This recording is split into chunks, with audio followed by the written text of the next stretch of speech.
I grew up here in Ames, and then for a few years I did live in Huxley, but I really call Ames my home.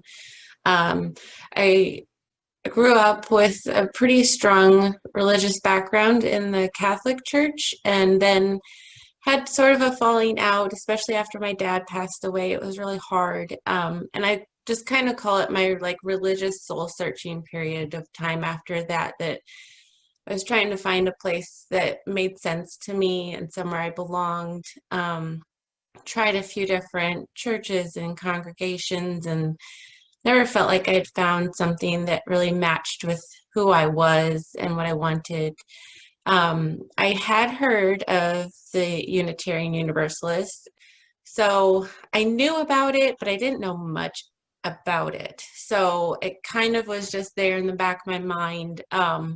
But after I moved back to Ames with my two children, um, it was really something I was craving, a place to go to, a place to worship, a place to be spiritual, and just a community that I could belong to.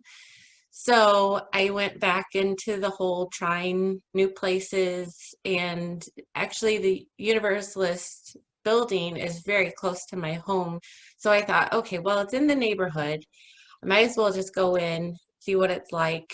And went in a little bit nervous because I just didn't know very much. I kind of looked at the website to see what there was there, but I still had a lot of questions. So I walked in, not sure if I would fit in, but just walking through the doors and getting upstairs into that first meeting area, it really just, I lost all sense of insecurity. I was greeted right away, so many welcoming faces, even though I barely knew anybody.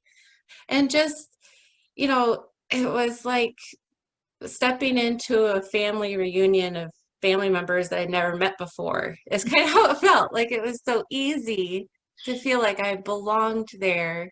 Right away, I had a really good feeling about it.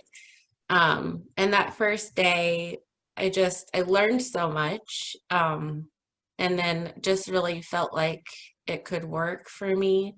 So I kept coming back, and then finally, after about 3 or 4 times of being able to go, then I was thinking, I want to share this with my kids.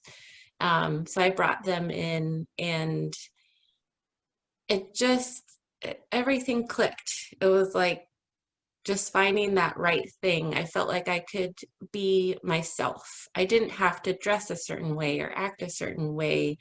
I didn't feel pressured to believe in something or, um, participate in things that didn't really feel genuine to me.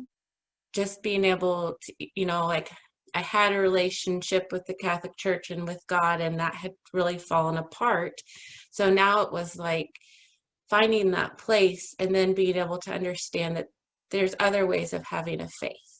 There's other things that you can belong to and other ways you can participate in faith. And that was huge for me because I was really missing that. It was easy to fit in, and it really made me, every day I was there, just I was more inspired to give back. And there were so many ways to be involved and so many different wonderful causes that were being supported. And that was huge because it felt like I never really felt like I was, a warrior for one cause, but I could be a soldier of many. And so I feel like the Unitarian Universalist congregation really made it easy for me to be a part of supporting the community and just being involved. And it was just everything I wanted. So I can't thank enough everybody that helped me be there.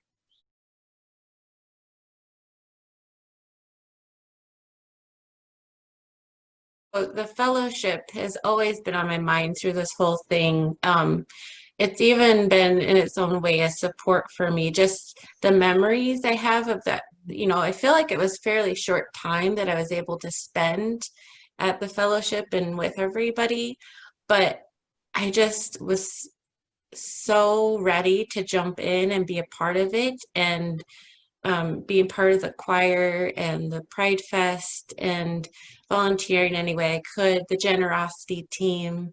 Um, it all just created so many of these memories and so many things I could hold on to through this, which really has helped me. Um, because yeah, it's just been a struggle. I really like connecting with people to like in a personal space, and it's hard for me to do that virtually. I'm learning how. I'm really looking forward to when we can all be together again, but I've also just kind of come to a realization that um, just because I can't go to that place and see everybody in person, I can still belong and I can still contribute and be a part of it. And having the generosity team meetings has been really great. Just knowing that there are people out there that have me in their minds and that want me to be a part of, their generosity team or what have you. It just is such a good feeling. And to be able to give back however I can, and just try and help bring more people in and spread awareness of the wonderful causes that we're fighting for. Um, I just really want to continue to do that. And I want to really try and be more of an active member while being virtual. It's just something that took me a little while to get there. So, yeah, I'm really looking forward to continuing with the meetings and joining in with the services on Sunday and just making the best of what is given to us at this point. Yeah, I have a very hopeful look to the future and someday being together, and it's going to be hard for me not to hug everybody. But I'll just like put my hands in my pocket or something, but just to be in a space with everybody again is just going to be really awesome.